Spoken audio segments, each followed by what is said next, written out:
जूनागढ़ राज्य में राजा खड़क सिंह का राज था।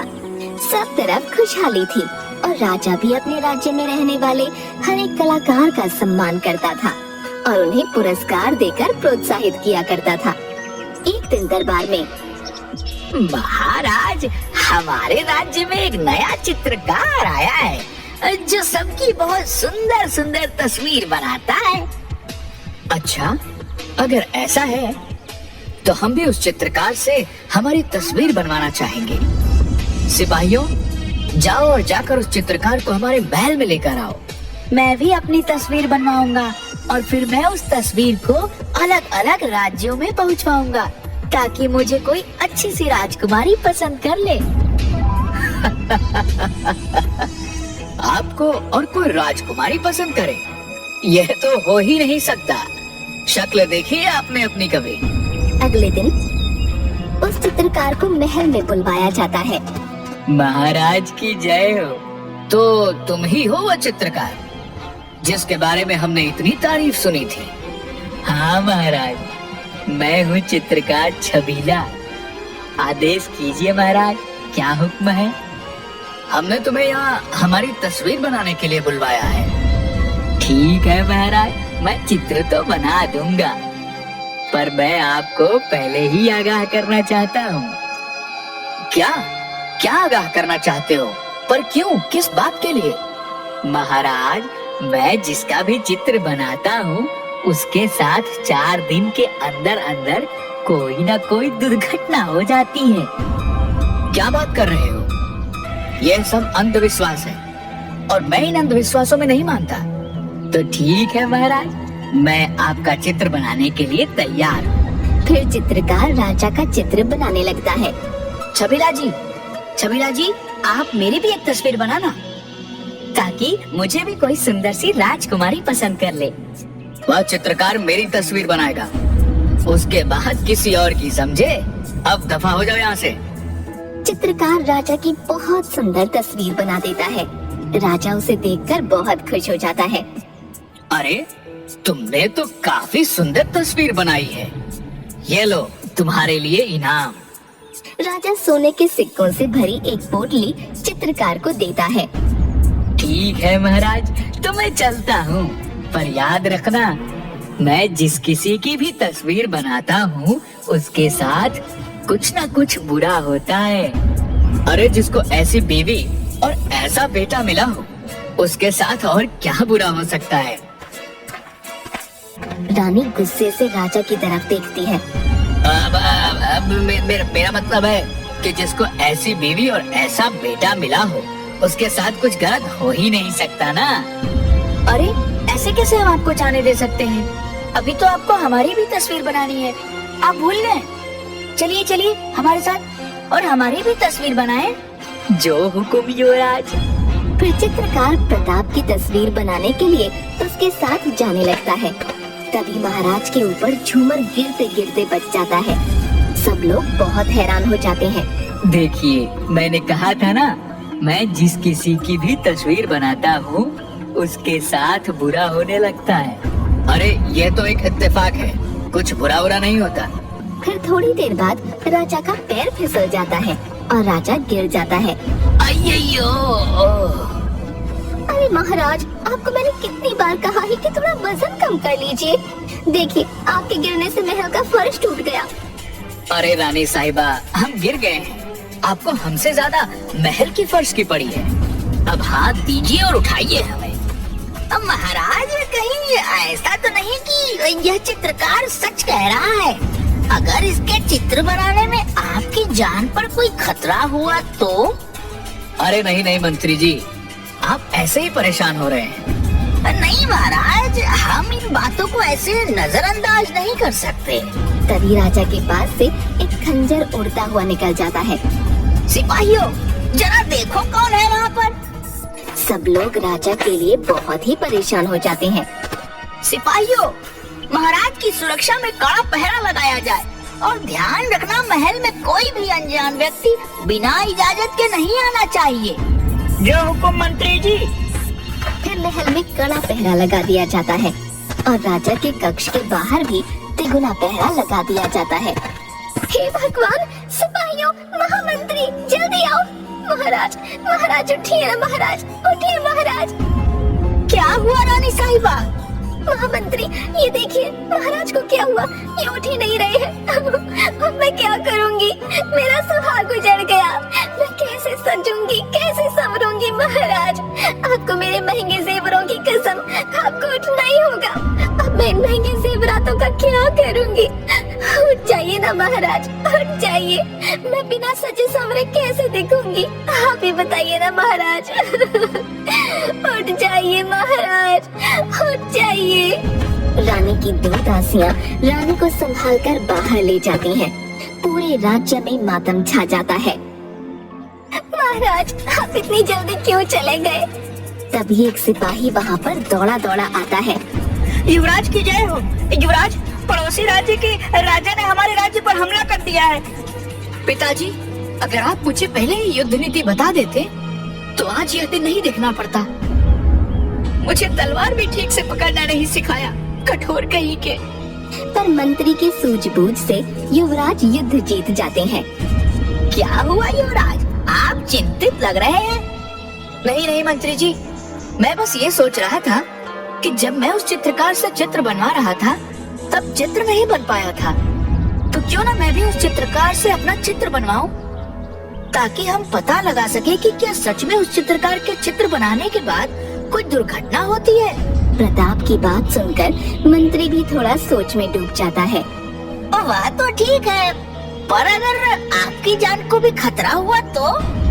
महामंत्री जी, आपका डर सही है, पर हमें इस बात का पता तो लगाना पड़ेगा। अगले दिन फिर से उस चित्रकार को बुलवाया जाता है। महाराज, मुझे फिर से क्यों बुलाया है, क्या आज्ञा है मेरे लिए? चित्रकार छबीला, हम यह चाहते हैं कि आप हमारी भी एक तस्वीर बनाएं। पर युवराज, आपको तो पता है कि मेरे चित्रकारी की वजह से महाराज का निधन हो गया, और आप फिर भी मुझसे अपना चित्र बनवाना चाहते हैं। आपसे जितना कहा जाए बस आप उतना ही कीजिए। फिर चित्रकार प्रताप की एक तस्वीर बना देता है। चित्रकार छबीला, आपने हमारी तस्वीर तो बहुत सुंदर बनाई है, पर आपको कुछ दिन हमारे महल में ही रुकना होगा। जो आज्ञा महाराज। उसी रात को एक नकाबपोश युवराज के कमरे में युवराज को मारने के लिए पहुंच जाता है। तभी वहाँ पर मंत्री आ जाता है और वो नकाबपोश भाग जाता है। युवराज, मैंने अभी यहाँ पर किसी को देखा, पर यहाँ तो मेरे अलावा और कोई नहीं था। जरूर आपको वहम हुआ होगा। नहीं युवराज, महाराज की मौत के बाद हमें और भी सतर्क रहना होगा। हम किसी भी बात को हल्के में नहीं ले सकते। ठीक है महामंत्री जी, पर आप अभी अपने कक्ष में जाकर आराम कीजिए। रानी भी अच्छे चित्र बनवाने के लालच में उस चित्रकार के पास पहुंच जाती है। चित्रकार छबीला, हम तुम्हें आदेश देते हैं कि तुम हमारी एक ऐसी तस्वीर बनाओ जिसमें हम बिना सजे संवरे भी बहुत सुंदर दिखें। आसपास के राज्यों की सभी रानियां उस चित्र को देखकर हमसे जलें। चित्रकार रानी की भी तस्वीर बना देता है और अपने कमरे में सोने के लिए चला जाता है। सिपाहियों, महामंत्री जी को जल्दी से बुलाया जाए।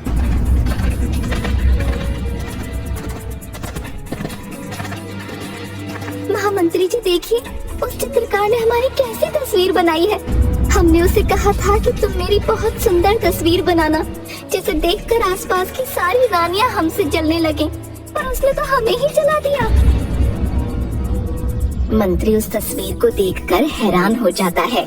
इस तस्वीर के मुताबिक आपका चेहरा जला हुआ है, मतलब आपके साथ भी ऐसी ही कुछ घटना होने वाली है।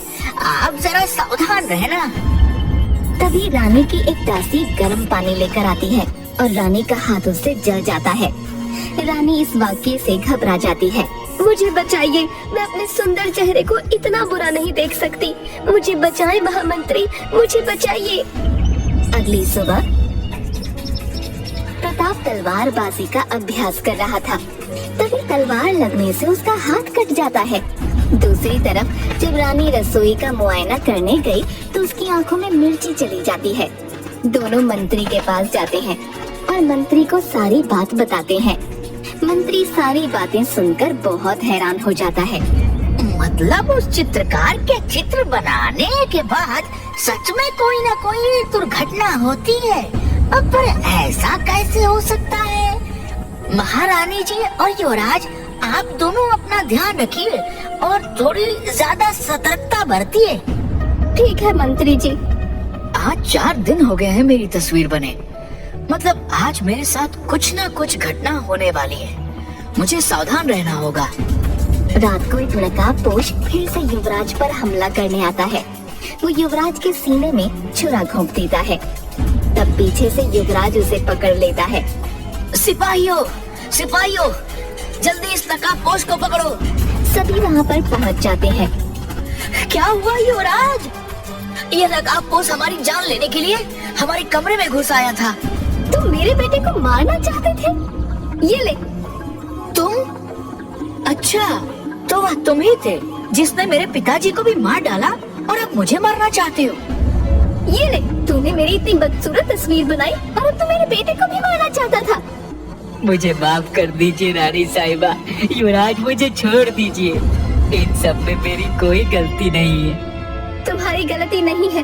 तुमने मेरी इतनी बदसूरत तस्वीर बनाई और कहता है कि मेरी गलती नहीं है। पता तुझे यहाँ किसने भेजा था? मुझे माफ कर दीजिए, इसमें मेरी कोई गलती नहीं है। मुझे ये सब करने के लिए आपके ही महामंत्री ने कहा था और ये सारा षड्यंत्र भी उन्हीं का था। क्या? महामंत्री जी का? तभी मंत्री उसकी तलवार निकालकर प्रताप को मारने के लिए आगे बढ़ता है, पर एक सिपाही मंत्री का हाथ पकड़ लेता है। तुम्हें क्या लगता है तुम हमारे राज्य को हड़प लोगे और हम कुछ नहीं कर पाएंगे? और फिर वो सिपाही अपनी दाढ़ी मूंछ निकालकर राजा के भेष में आ जाता है। सिपाहियों, पकड़ लो इन्हें। सब लोग हैरान हो जाते हैं। महाराज, आप जिंदा हैं? हाँ, मैं जिंदा हूँ। मुझे इस चित्रकार पर तो पहले से ही शक था, पर महामंत्री, मैंने तुमसे ये उम्मीद नहीं की थी।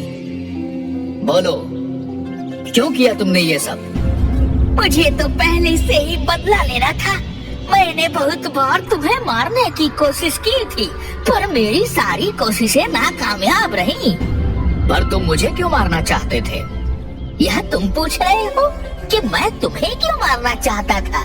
बचपन से ही तुम्हारे और मेरे बीच में जो भी प्रतियोगिता रही, वो हमेशा तुम जीत जाते थे। और तो जब हम दोनों स्वयंवर के लिए गए, तब मुझे पहली नजर में रानी से प्रेम हो गया। तभी स्वयंवर जीतकर रानी भी तुमने हासिल कर ली। उस दिन से ही मैंने यह फैसला ले लिया था कि मैं तुम्हें मारकर तुम्हारा राज्य छीन लूंगा, पर तुम हर बार बच जाते। इसीलिए मैंने युवराज को भी युद्ध नीति से दूर रखा, ताकि तुम्हारे बाद यह मूर्ख युवराज कुछ ना कर सके। सिपाहियों, ले जाओ मंत्री को और इस चित्रकार को भी। महाराज जी, आपने कितना बढ़िया षड्यंत्र रचा। आप जिंदा हैं। मैं अपने सारे गहने पहन सकती हूँ। हाँ, मैं जिंदा हूँ। बस मैं मरने का नाटक कर रहा था।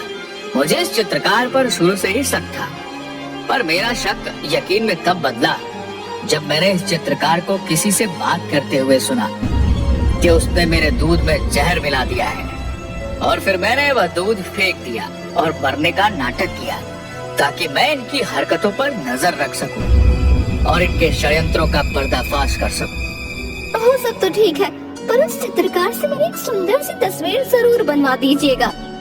ये सुनकर सब लोग जोर जोर से हंसने लगते हैं।